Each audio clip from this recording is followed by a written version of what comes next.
This is World History Day 28. This is 28C, and this will be our last lecture for today. So we're bringing in these deep, complex, difficult, confusing ideas from Pythagoras in ancient Greece, Plato, Aristotle, and then all the way on to Martin Luther.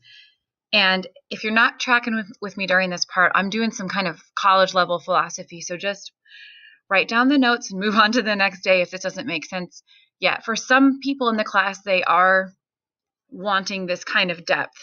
And if you're not yet, that is okay. We're going to talk about faith and philosophy. Okay. And we're going to get to Martin Luther King, which I'm really excited about. So, does God participate in the physical world? This is something I would love to discuss. So after this lecture, we're going to discuss, does God participate in the physical world? And think about some ideas, some ways. And is he still creating?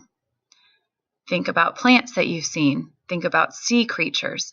What else? How else does God participate in the physical world today? We'll discuss this after this lecture.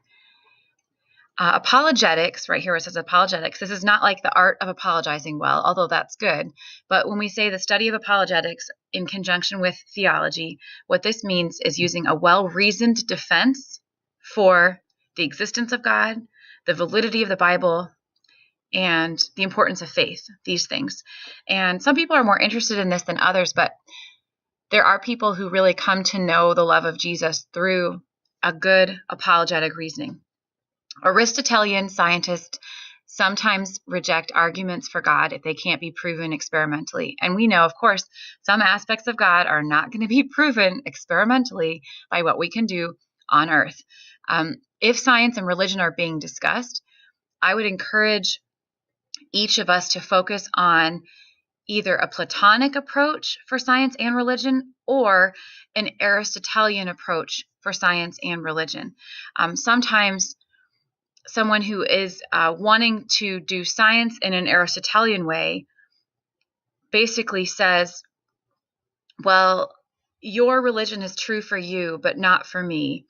And they don't even want to end up discussing it with you. I guess if they're not open, that might not be the right time, and maybe it just requires more prayer and more being faithful to them and showing Christ in our lives. But if someone is really wanting to have a discussion and they're really wanting to know, and then they have maybe some confusions or doubts about the existence of God, I would just encourage a consistent Platonic approach, which means being open to things beyond what we can see and beyond what we can prove. Or an Aristotelian approach, meaning who is the cause? The cause is God. We'll keep going.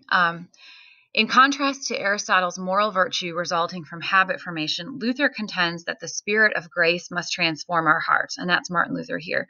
And now we're going to talk about Martin Luther King Jr., because he's about heart transformation.